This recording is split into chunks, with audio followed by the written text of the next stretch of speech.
And we're back with another episode of Untethered Minds, episode 14, the final conclusion of our three-part series of 9/11.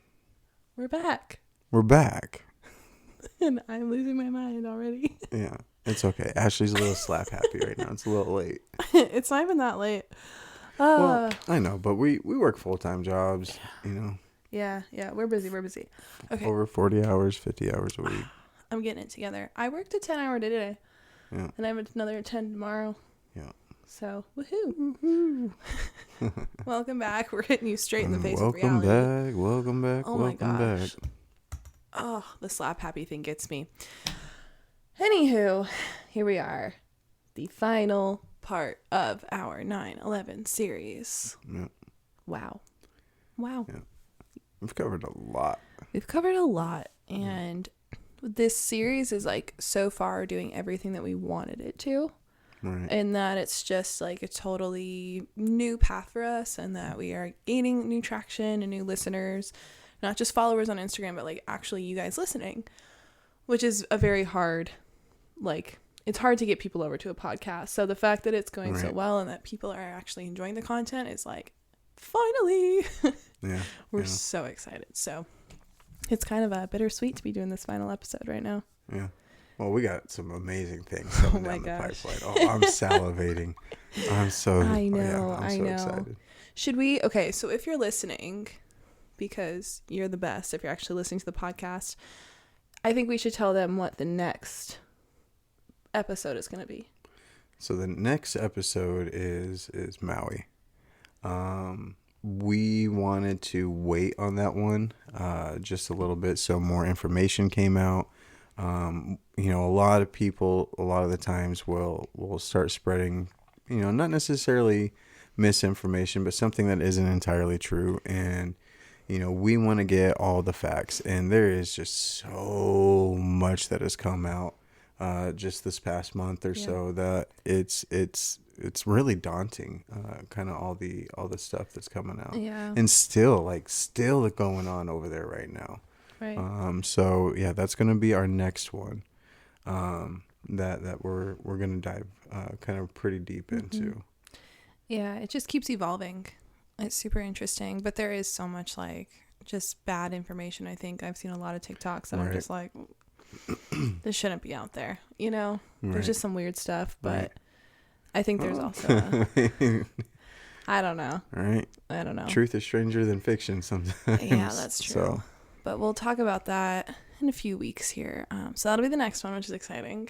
We've been waiting on that for a while. And then the one after that, we just came up with today. We're going to keep our lips sealed for a little bit on it. But Yeah, we'll talk about that in the Maui one. It's really good.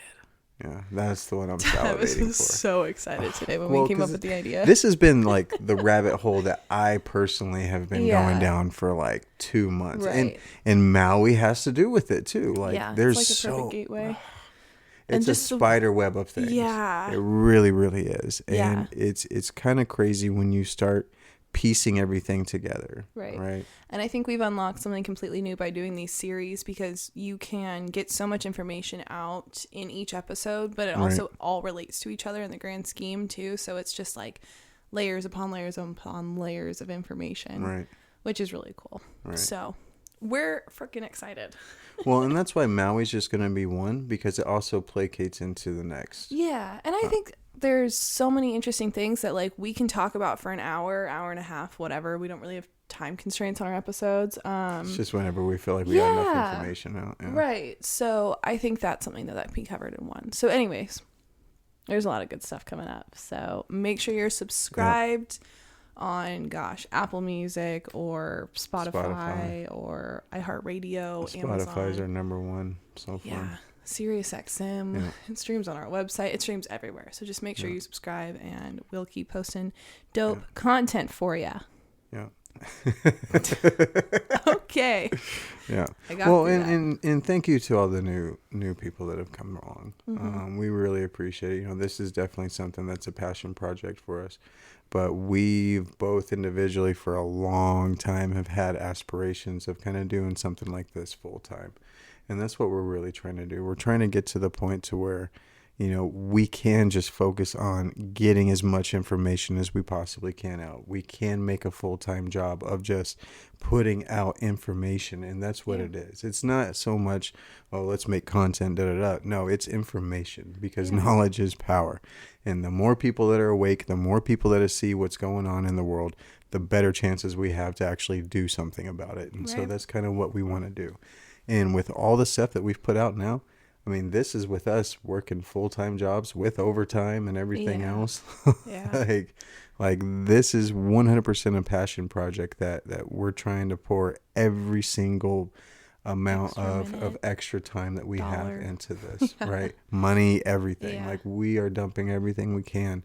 And it's to reach people. And that's what it is. It's not about, like I said, the view counts or anything like that. It's spreading the message, getting people to realize what the reality is that's around them. And I think it's doing it in the best way that we know how, by like using our gifts of communication. And like, personally, I love creating, period. So like to be able to create such like strong messaging and like using such cool creative concepts and like having you guys watch it and enjoy it and follow it and then listen to us, it's just like the perfect storm of everything we've ever wanted to do. Right. It like unlocks all of these loves and passions that we have, and it's all kind of like happening, and it's wild.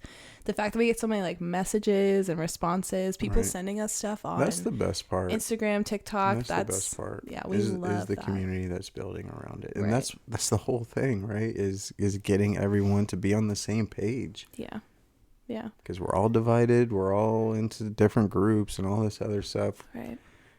We need to all unite. Yeah. Let's all just talk about conspiracies together. And what are we going to do about it? Yeah. So on that topic, I don't want to waste any further time. Let's jump into the aftermath of 9/11. Yeah. And even further tomfoolery. Yeah. It's one of my new favorite phrases, tomfoolery. Yeah. Poor Tom. Yes, poor Tom. Poor guy's got a bad rep. MySpace, right? MySpace? Yeah. Tom. Tom from MySpace. Yeah. So to give a brief summary of the events of 9/11, we covered this extensively. If you have not heard the first 2 episodes of this series, they are very much worth listening to, especially if you're just going to jump into this content here. Go do your homework. Go backwards. So, briefest of summaries, on 9/11, there were really 3 big events, right? Yes, 3. I act like hasn't been our life for the past like month. Obviously, the Twin Towers in Manhattan, New York. The Pentagon was struck in DC, right? That's where the Pentagon is. And then another plane Virginia. was basically flown into the ground in Shanksville, Pennsylvania, supposedly by passengers taking over the plane from a hijacker. So with every aspect of that comes so many weird details, like things that just make it completely unbelievable. The events leading up to it really play into the fact that this could have all been one of the biggest inside jobs, the biggest psyops of all time. Like, it's just that nothing adds up. And I really started to see this too when people were commenting on our content saying, wow, I watched the documentary, or I listened to the podcast, or I looked this thing up, and it doesn't make any sense. Right. So it's very much like it is in your face. It's just whether or not you're willing to believe it and like take on that real thought of, oh my gosh, our government is not looking out for us at all. No. They are not on our team. Right. And the sad thing is there's still people today that think that the government's on their side. Absolutely. That is insane to me. Especially with the climate that we're in right now. There were a lot of reasons though for 9/11, like things that the government would get out of it. So I guess the one that I could think of would be profiting the military-industrial complex, which in that case, everybody in the government wins, basically. Right. Money's just like traded hand over hand at that. Right. Because I don't know. I don't know where all that stuff goes. Which the military-industrial complex was already missing $2.3 million from the Pentagon. Yeah. Yeah. that caused all this stuff in the first Right. place. Right. Yeah. And they just wanted to get into a war in the Middle East too. Well, Right. because of Well, the War on Terror. oil too as well, right? Well, that was Was that Desert back at that Storm. time? That was Desert Storm. Okay. See, now there's so many things. But we did go into Afghanistan and take over a ton of their opium fields. Oh. And what do we have an epidemic of right now? Opioids. Yeah. That's interesting. Fentanyl That's and heroin. interesting. Yep. Yeah, I was just trying to get at the heart of like more reasons as to why they wanted to push us into war in the Middle East. Well, it was to destabilize the Middle East. Yeah. Oh, okay. All right. So here, I got a little side story for you. I was waiting. I'm Okay. like, there's got to be something brewing Okay, underneath so- the Tavis surface.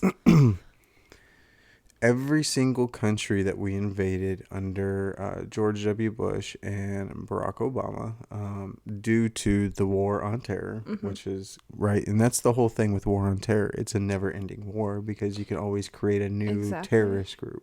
Yeah. Right. So first it was Al Qaeda, then Once it was the ISIS. fear's there, right. it doesn't die. Right. So every single country that we invaded didn't have a central banking system like the Federal Reserve.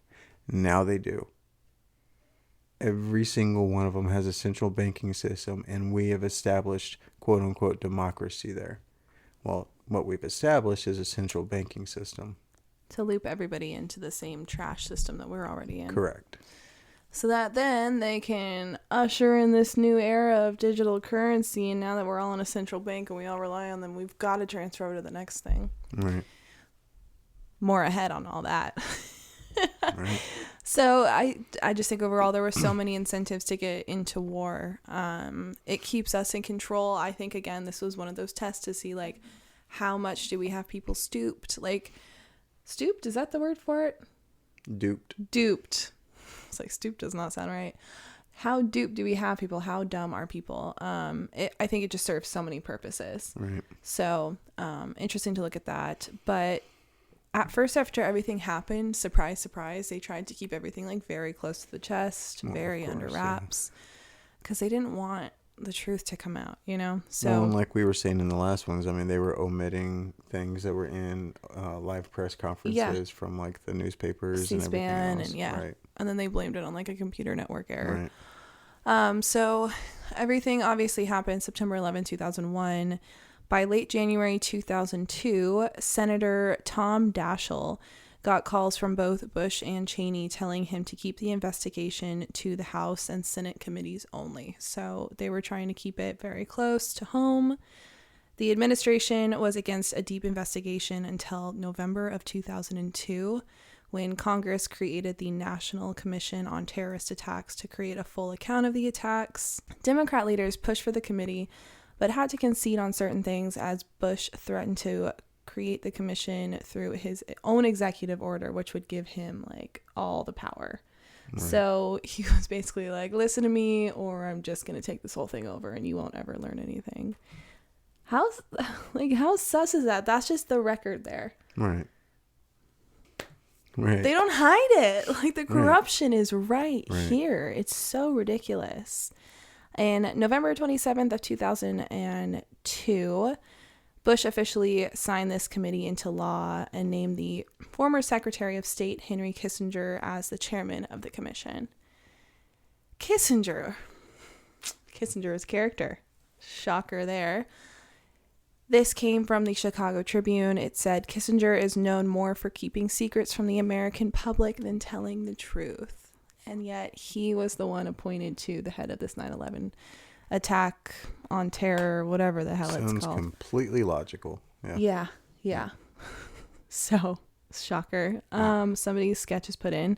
December 13th, 2002, he resigns from the committee due to Congress demanding that he divulge in his own private business clients, like talking about who they are.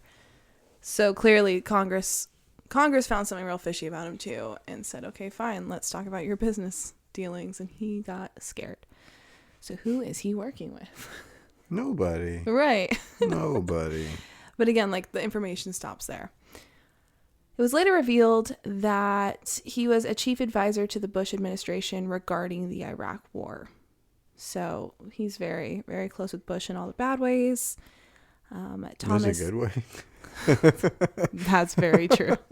Very true. So after he stepped down, Thomas Kane and Lee Hamilton were named chairman and vice chairman of the 9/11 Commission as of December 16th, 2002. So they finally get this investigation. Okay. But how long did it take?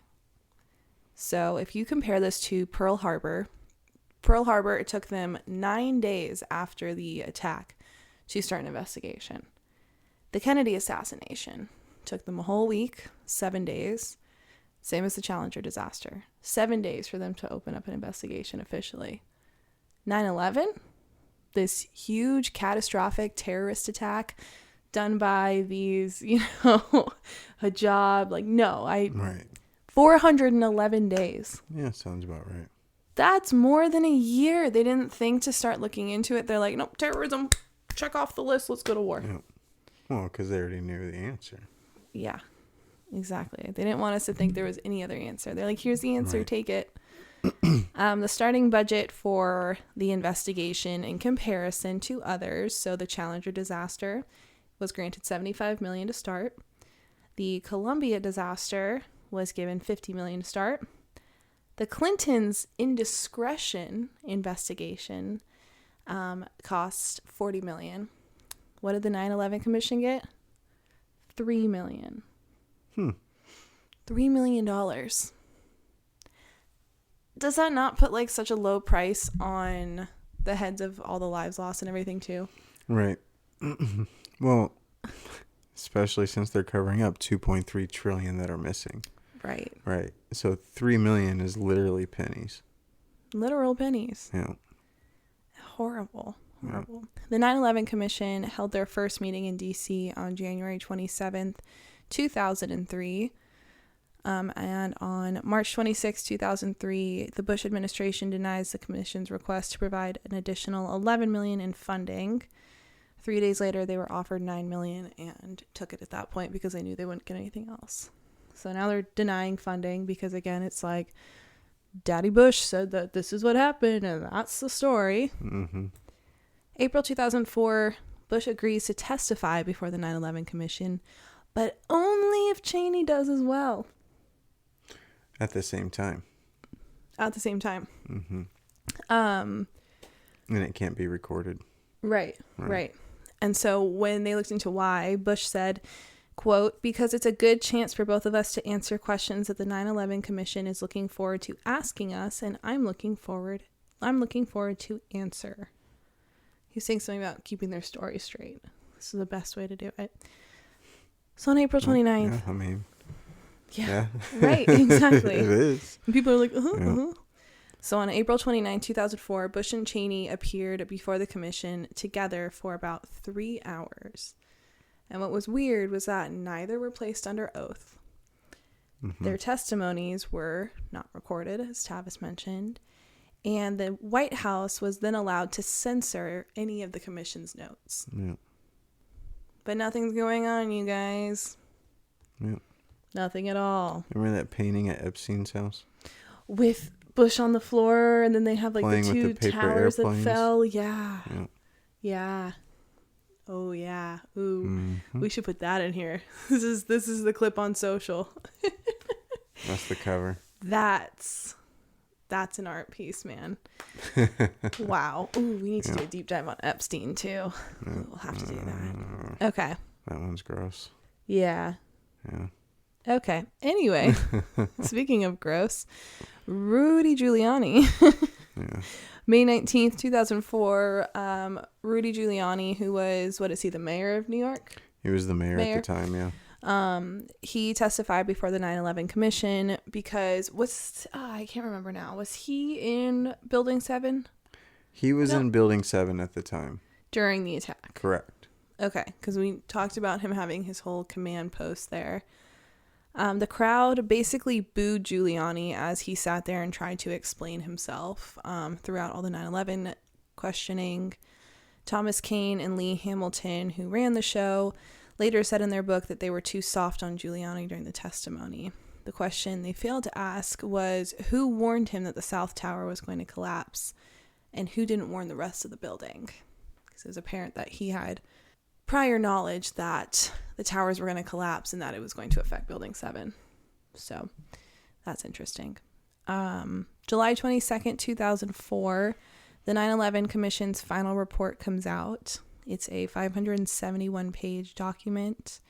And in August of 2006, the 9/11 comic book was then released, because they were like, nobody's going to sit here and read this, almost 600-page report. So they made it into a comic book for people to read quicker. Do you know that? No. Commission report? I didn't. Yeah. August 21st of 2004, the 9/11 Commission officially closed their doors. And that was it. So nearly 3 years later, they concluded. Terrorists. Yeah, exactly. What were you saying? The two guys with box cutters? Yeah. The guys with the box cutters. Yeah. Took it over. Yeah. Because that was the official story. Was these terrorists with box cutters jumped in and took over the planes. And they know exactly who the terrorists are because they found their IDs at their in passports. the rubble of the World Trade Center. Yeah, they survived the fire that was so hot that brought the towers down. Completely just melted all of the steel. Yeah, but it doesn't burn passports. Heck no, and not that red bandana. No way. No. Gosh. How dumb? How dumb did they think? So the worst part of 9/11, all in all, is that there was a casualty count. We lost lives. As much as the whole thing is suspicious and sketchy, and we can sit here and just talk about all the sad things, it's horrible. 2,996 people died on 9/11. Right. And so this is us trying to get you justice. The truth out. Yeah, because that's disgusting. I feel like if enough people know about this topic, that would incentivize enough people to actually do something about it. Yeah. It doesn't matter that it's 20 years later. It's still what our government did to us. Yeah. Right. And here's the thing. The people that were in the government then are still in the government now. Because they never. Right. Gosh, we've seen. They're so old. It's basically a nursing home. Yeah. But if you trust the government, genuinely asking why, you see what they can do, and so why don't you think that they would lie about things like COVID or other wars that we've been in or about presidential, candidates or actual presidents, about scandals. Right. Once you start to see the lies, it's hard not to believe that everything's a lie. Right. And it is the same people, the same exact people. It is. Because they just won't die. Yeah. And the new people that they're bringing into are ran by the same people. Right. And so, it's a vicious cycle. They're all owned by the same companies at the end of the day. Right. It's a vicious cycle. Yeah, it is. It's really like bad. I said, whether Trump's a good guy or a bad guy, all I know is all the people I don't trust hate him. That's good enough for me. You know what I mean? Yeah.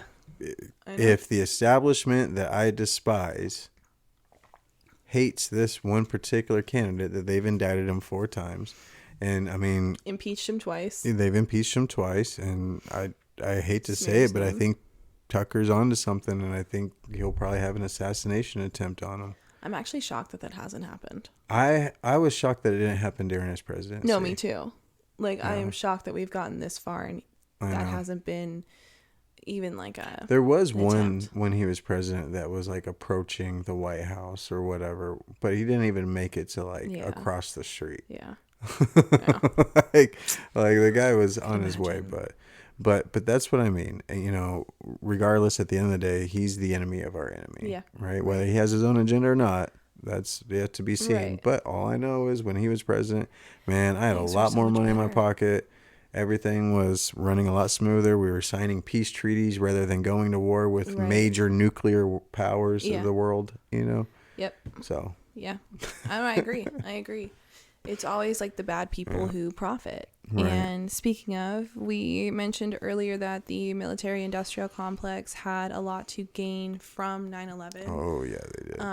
If that military industrial complex is a new term or phrase to you, it just means all the companies that make all the machines and the guns and the parts and Ammo. everything you could need to go to war, Yeah. they supply. And Yeah. it is so freaking expensive. Yeah.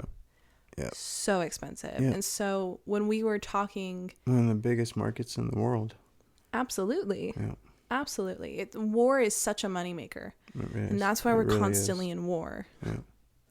Donald Trump was like the first president in how many decades? To not start any new wars. And Yeah. he signed peace treaties. Right.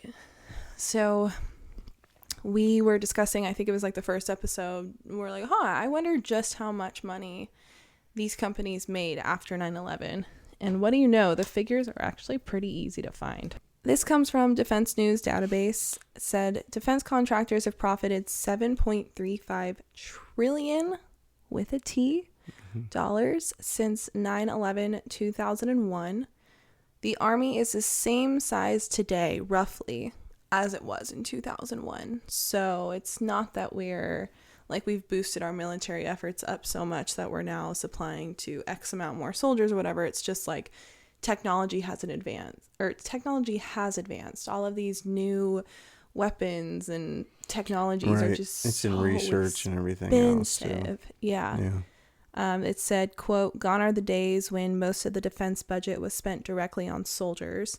Since 9/11, war has become modernized, which means it's fought with extremely expensive weapons bought from highly profitable private sector companies." Of course it is. Right.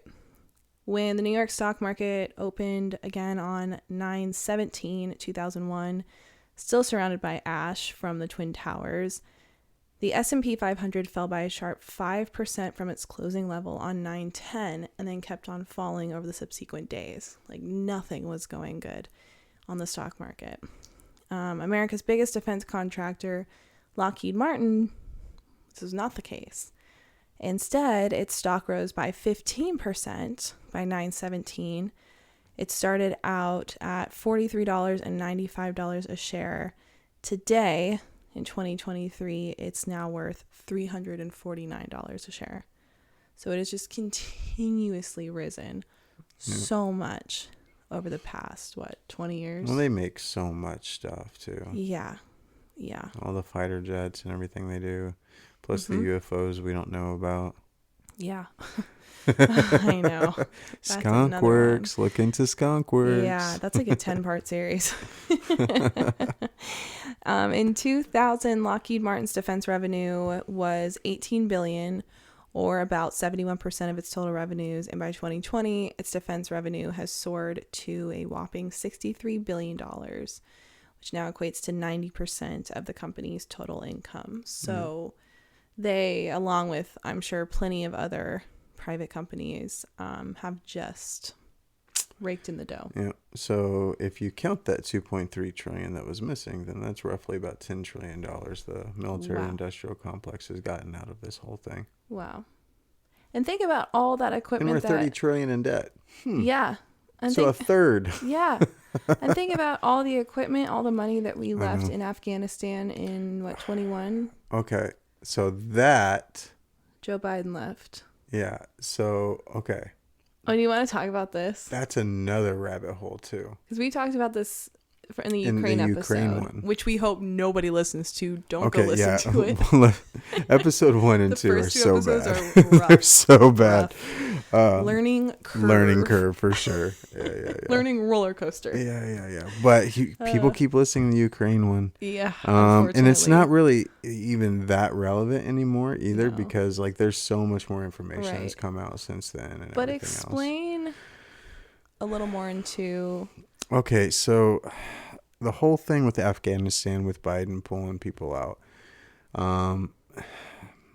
that all has to do with Hunter Biden and his ties with BHR, which is a CCP investment firm, right? They're kind of an umbrella corporation. They basically approached the Afghan government, because the Afghan government, you're going to have to go back and double check these numbers again, because this was That's okay. 9 months That's ago okay. or whatever That's when we okay. did this. But You're getting this off the I cuff, y'all. believe they have like $3 trillion worth of untapped materials in their land in Afghanistan, and not just oil. We're talking like lithium, we're talking gold, silver, copper, like we're talking tons of stuff. Well, so the CCP approached Afghanistan and said, "Hey, let's buy your land, so we can start mining it and doing all this other stuff." Afghanistan basically told them no. So the CCP took that offer to the Taliban instead. And the Taliban took them up on that offer. And Biden, because of his ties with BHR and then CCP, here's one company too. I'm going to sidetrack on it. One company that falls under the BHR umbrella is CATL, which makes the most electric vehicle batteries in the world. They produce more electric vehicle batteries than any other company. And all that material in Afghanistan is for lithium ion batteries. And so CCP, through BHR and a couple other investment firms, are going in there through the Taliban, basically taking it over, which is why all of our troops were pulled out. All this stuff was left there. $80 billion worth of military equipment was left. That was payment to the Taliban for taking over. And you can see there's videos everywhere of like the Taliban going into rooms and just picking up stacks of $100 bills and just, right? And that's the thing. Money isn't real. Like, it's not real. It's just used to control us. That is it. 100%. I know I went a little off on that one, but the whole thing with Afghanistan was we pulled out for the materials in that land. And we left all of that stuff there, all because Hunter's got his. And now who's getting a kickback from all of those new materials being mined? And, right. Well, and that's why Biden's always pushing electric vehicle batteries or electric vehicles. That's why that's why Nancy Pelosi's pulling stock in Tesla and everywhere else with her inside trading. It's because Biden knows exactly what he's doing through his son's dealings and pulling out of Afghanistan. Like, it's all a full circle, you guys. Yeah, Hunter Biden still holds 5% or 10%, something like that in BHR. Of course. So that's even more for you. Deeper down the hole. It's so full circle with all this kind of stuff.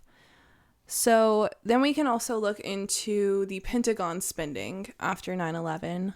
This came from the Watson Institute's website. The Pentagon has spent over $14 trillion since the start of the war in Afghanistan, with 1/3 to 1/2 of the total going to military contractors like Lockheed Martin. A large portion of these contracts, 1/4 to 1/3 of all Pentagon contracts in recent years, have gone to just 5 major corporations: Lockheed Martin, Boeing, General Dynamics, Raytheon, and Northrop Grumman.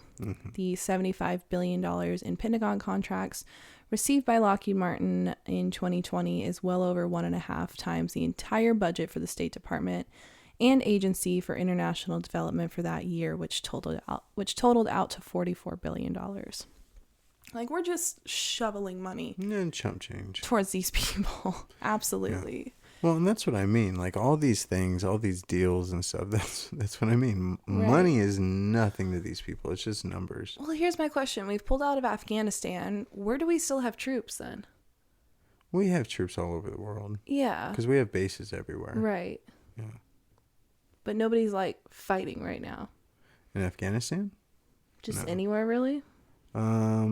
Well, I mean, we have people obviously over in Ukraine without officially having people in Ukraine. I was just going to say.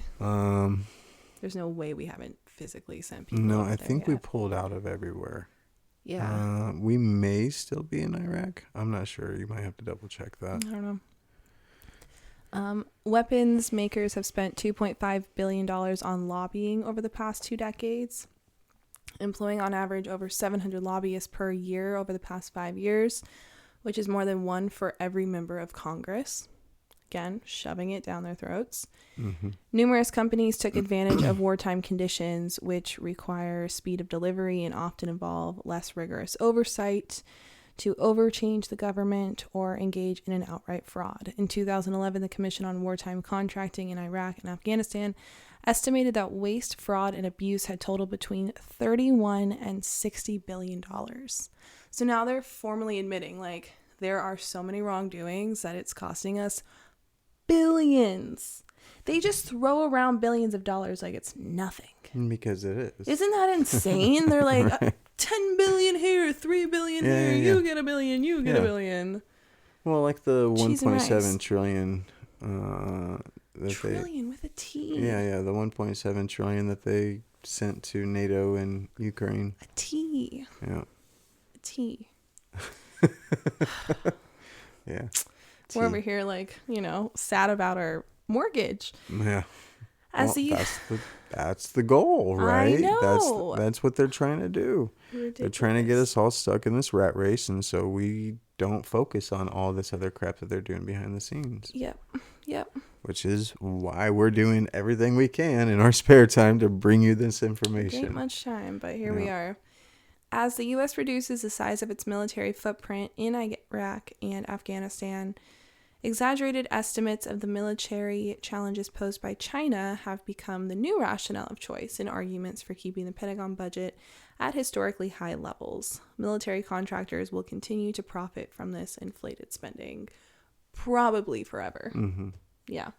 So if it's not one thing, like I just said, I think we've kind of pulled out most people or most of our troops from like fighting in actual locations abroad. No, I think we will always have troops fighting somewhere. Yeah. Well, we know they're in Ukraine right now, let's be real. But there's always going to be reason. If you pull them out everywhere, they're going to be like, oh, but look, China's being scary. We need to scale up again. It's just always going to be something. Right. So in the aftermath of 9/11, gosh, there's just been so much. We were just trying to put together a list of like all of the, cause and effect of what came out of it. First one being 20 years of war. I mean, we were in the Middle 20 East plus, yeah. for so long. And like that time alone, so many things happened. So many, like Benghazi. Right. That's a whole episode in itself too. Um I'm not gonna cuss because I'm gonna keep that going, but we all know what we think of Hillary Clinton. Just that alone, like, yeah. If you have an opinion, like that should be the thing you have an opinion about. Right. All in all, with the war in the Middle East, over 700,000 people have died overseas. Right. 700,000 people. Yep. In addition to that, we went on this wild goose chase for bin Laden. Like, who died in 2001. Right. From lung failures. Yeah. Yeah. That was a whole crock. Wasn't that under Obama of them Yeah. killing him? But we never saw right before the the election. picture. Yeah. Right before no one saw the body. Right before the end of his first term. So he did that right before re-election. Yep. Yeah. Shocking. Yeah. Another thing that Barack Obama Which did is with the funny drone strikes because too. right before Bush's first term was up, George W. Bush's first term was up, then that's when they found the videotape confirming that bin Laden was saying that he was behind 9/11. Mm-hmm. Right? So right after that, Obama was president, and right before his re-election, they killed bin Laden. Of course. Right? Of course. To get re-elected. Yep. Yep. And when Trump was president, right before he was about to get reelected, instead, they gave a pandemic. Mm-hmm. Mm-hmm. It's always something. Something always happens at an election year. Yeah. Always. Yeah. Just waiting for BLM to pop up in about 6 months. You mean George Soros gets back at it? Yeah. The other thing that people love to forget about or just omit from their own history were the drone strikes ordered by Barack Obama during that time. Yeah. I mean, there was one on like a wedding. He killed a bunch The of kids. Yemen wedding. If you don't know this, and if you want to red pill somebody, just be like, you know what? I really miss Obama as president. And, anytime I miss Obama, I just think of the Yemen wedding. Look up pictures of the Yemen wedding.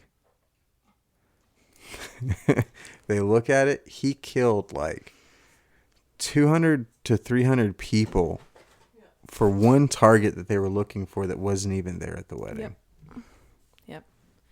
Killed like how many kids?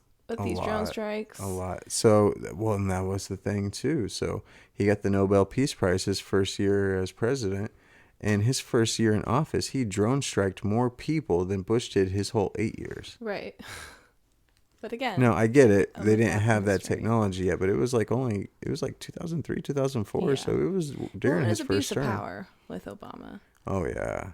100%. Okay. Well, look, when George W. Bush was done being president, everyone was sick of him, even if you voted for the guy. Yeah. Right?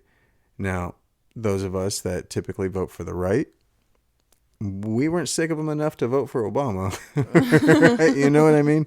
But everyone else was. And that was Obama's whole thing was change, change, Yeah. change. Well, what do we learn when people in power tell you something? Believe the exact opposite. So Yeah. if they're saying change, change, change, it's same. Right? So when George W. Bush was president, we went from $5 trillion in debt to $10 trillion in debt. And he invaded 4 different countries as a result of 9/11. Obama came in, took us from 10 trillion to 12 trillion. And then he invaded 4 different countries during his time as presidency. It was literally the same exact thing. Yeah. But how do you convince people to not be upset? You change the color of the skin of the person doing it, Yeah. right?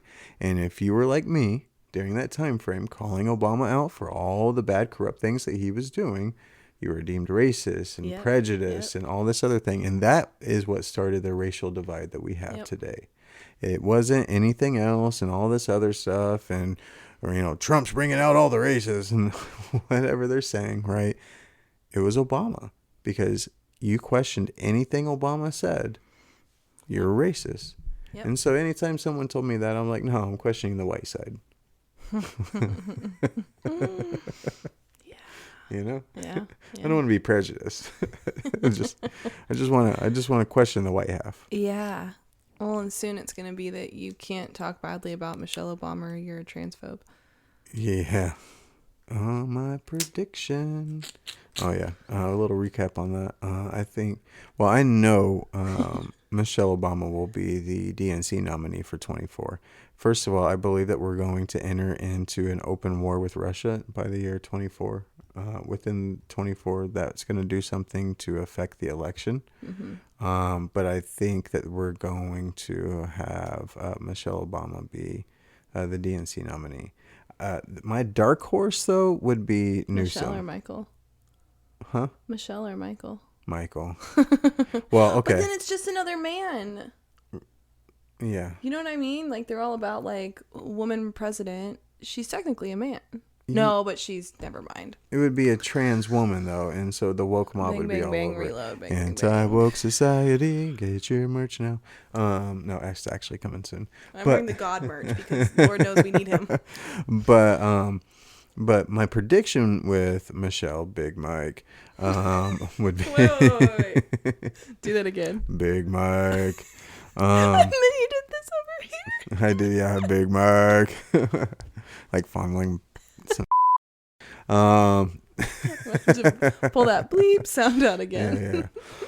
Yeah. But my prediction would be Big Mike's going to come out as trans. That's the prediction aspect. But my dark horse would be Newsom. Ugh. I know. But like I said in that other one, he's polished. I know. He fits like the that just evil. Shows how desperate the Democrats He are, fits like the though. evil billionaire villain in a know. movie, right? He literally looks like Christian Bale in American Psycho. Yeah, I mean, he's American Psycho for sure. Yeah. But people like psychos, obviously. Clearly, we've learned. So, oh goodness gracious. Yeah. I went a little. Yeah, it's okay. Off the railings with that one, but that's okay. But yeah, no, I do believe Michelle will be the DNC nominee, and I also believe that we will enter into a war with Russia during the year 24 before the election. Yeah. And if there is an assassination attempt on Trump, that would be what would spark a civil war in 24, which is what the TV show on Hulu said. Yeah. Yeah, that there would be a civil war in 2024. Yeah. We're in for a rough few years here if this is the case, y'all. Buckle the heck up. If you can, buy non-perishables, buy guns, ammo, water. Yeah, well, you can. Yeah. Well, you can. Other things that happened as a result of 9/11, clearly there was just so much chaos, and I don't even know the words to use it for, ISIS and Al-Qaeda over the years. Like, there's just been so much nonsense. Well, People getting they're killed. different groups because they're from different Yeah, regions and yeah, stuff like that. But right. Al Qaeda was Bush's group that, Yeah, whatever that he used. yeah. And ISIS was created by Obama and Hillary Clinton while she was Secretary of State, because they funded militants in Syria to fight their dictator, ruler or whatever, that Obama deemed a dictator. So, Of course. and then that formed ISIS. I mean, there's pictures. They have caravans of like brand new Toyota Tacomas with like tons of guns and stuff like that, all provided by the U.S. tax dollar. Oh, that makes you so sick. Yeah, yeah. You can't use it in your home to take care of your family. $700 to Maui. And donate your own money, says Oprah and The Rock, who are both worth billions. Oh yeah, that's the thing too. So they pledged 10 million. They didn't donate 10 million. When they started their foundation, they pledged to raise $10 million with your money, not theirs, your money.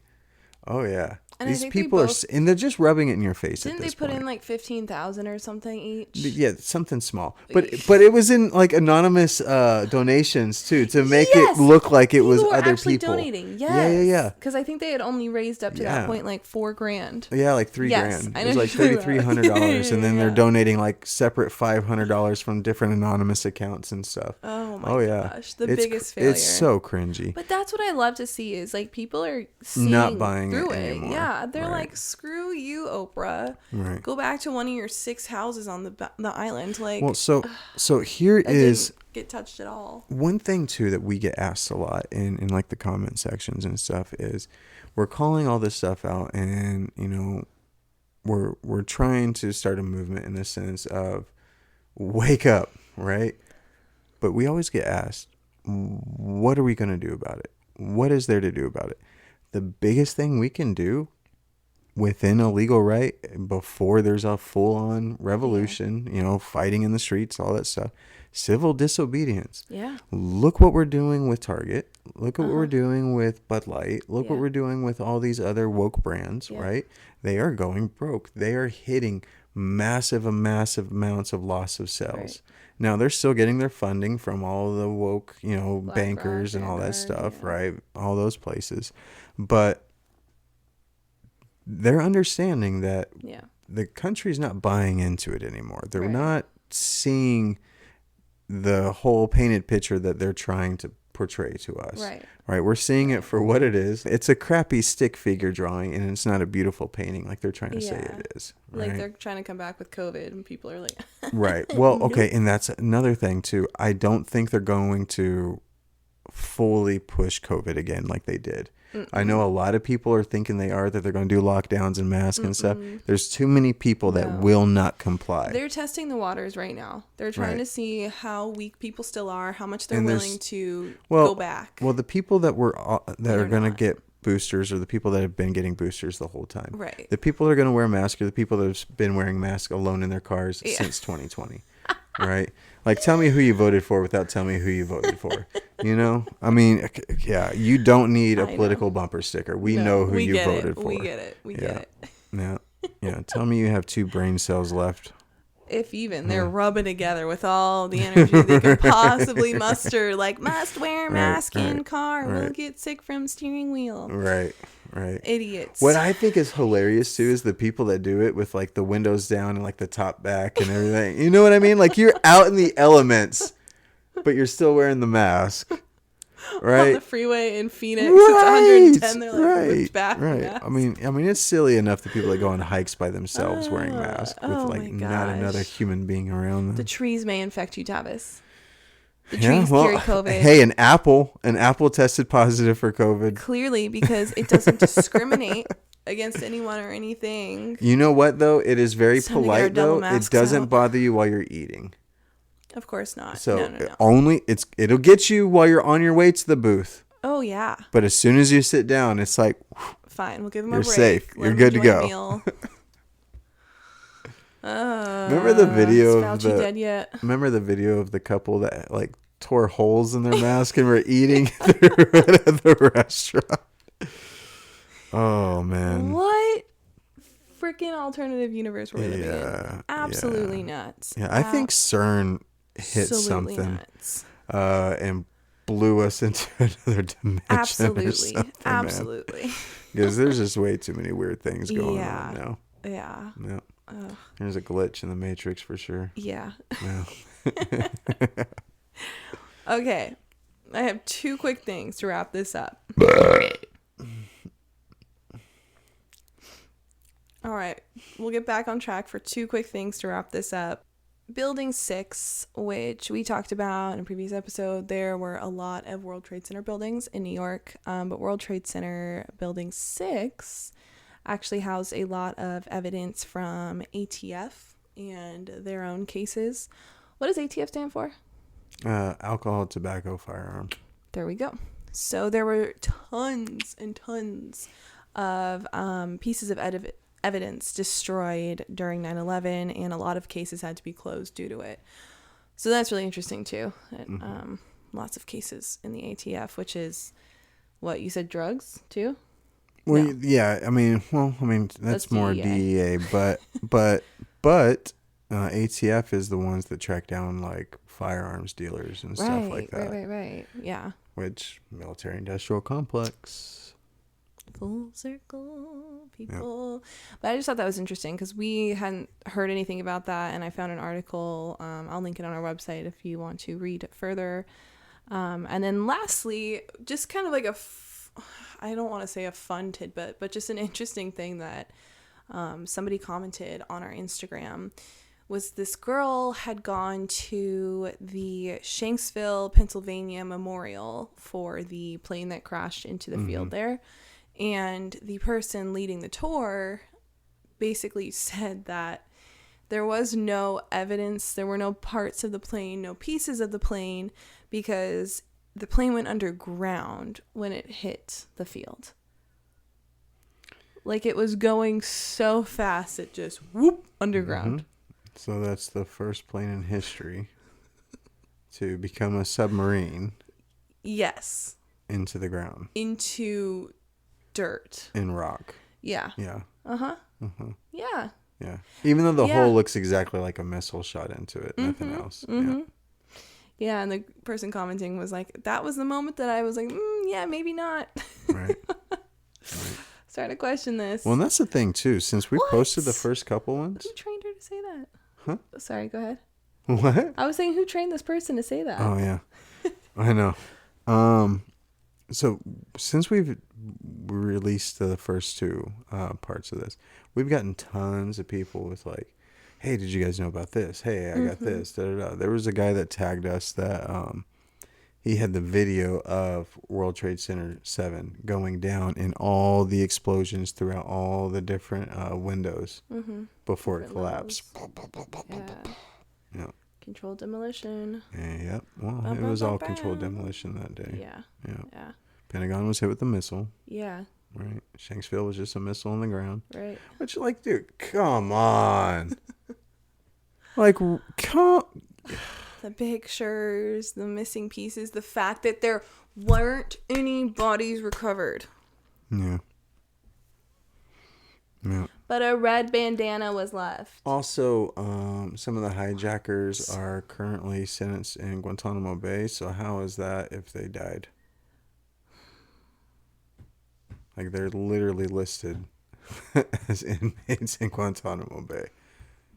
Questions. Yeah. Questions. Yep. My gosh. Maybe the ground broke their fall and probably they became mole people and got arrested. Yeah, they didn't go underground when the plane did. They just kind of popped out and like landed on their feet. Yeah, FBI was luckily there right away. Yes, and got them. and they went and said, "Please take me away. I did a very bad thing. This plane just went underground. Yep. I accept my punishment." Yep. Here's my list of ways to take over the plane. Yep. Written in English that I don't speak. Here's my ID. Yeah. Yeah. You guys.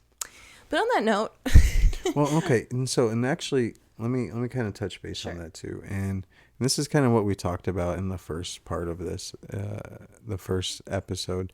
Um, People at that time weren't awake enough to think that their government could pull something off it like this.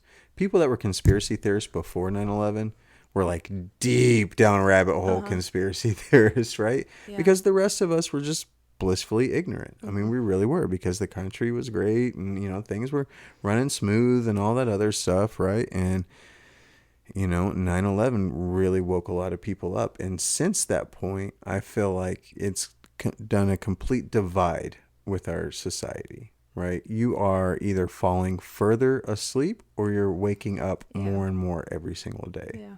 right?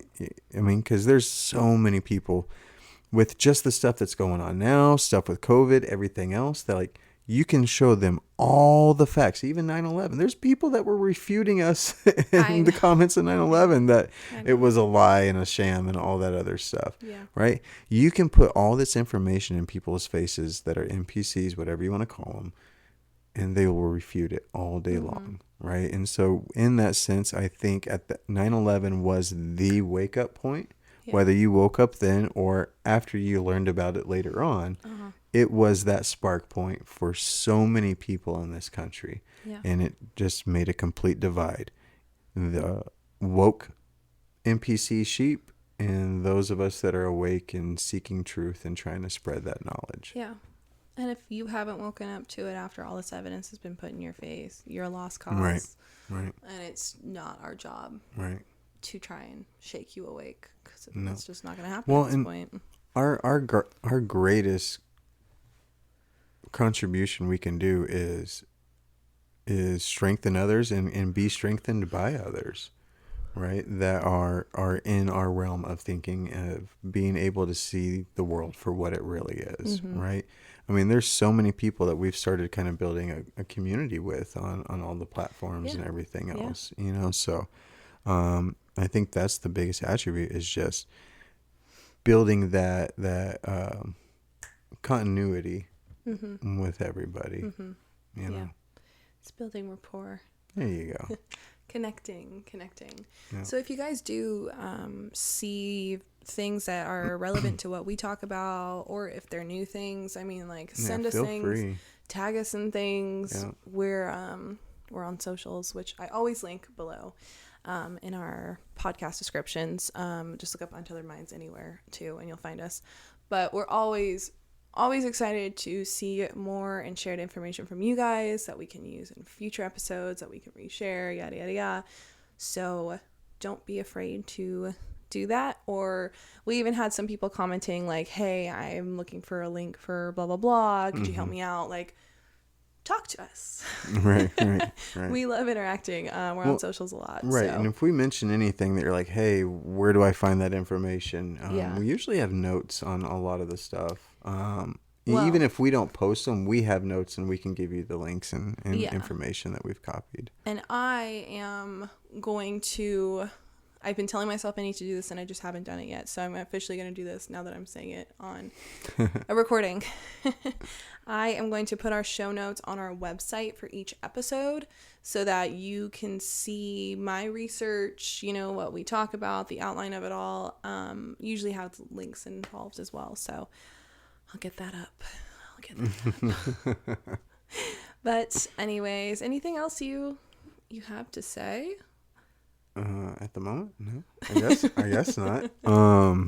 No, I'm excited to kind of dive into the Maui thing for our next one. Yeah. I'm really, really excited for what's after Maui. What that kind of That's goes like into. a huge rabbit hole. I'm fighting You thought back. This was fun. I'm fighting back so much I talking know. about He's like, it. I think that we should do a video tonight talking about this new series. And I'm like, babe, we're not going to put it out for like a month and a half or so. And he's like, oh, shoot. Yeah, you're right. Yeah. So it'll be a minute, but it'll be worth it. Yeah. That one's going to take a lot of work. They all take a lot of work. This 9/11 outline for all three videos was about 14 and a half pages, single spaced, 10 font. Yeah. So, yeah. Well, We do it for you. yeah. Well, seriously, no. Really, that's the whole point, because not everybody, just like us, typically don't have time. Yeah. You know, Yeah. but this is something that we're passionate about. Mm-hmm. And man, I've been trying to wake people up since I woke up. You know. Yeah. Yeah. Well, and the best way to do that is just by presenting the facts, which we've come Right. to learn. So we will do the fact finding State mission your for source. you. Yeah. Oh my gosh. Oh, the silly liberals. Ugh. State All your right. source. Give me the notes on your thesis. Yep. Yep. All right, guys. Well, thank you for listening. Yeah, If you've made it we through, appreciate it. We yeah, really do. especially if you made it through all 3 of these, that's super awesome. And we Yeah. invite you to listen to every episode after this forever. Yeah. But we love you guys so much. Thank you. Yeah, Thank you thank for you so listening. much. And we will see you next time to talk about Maui. Maui. Yeah.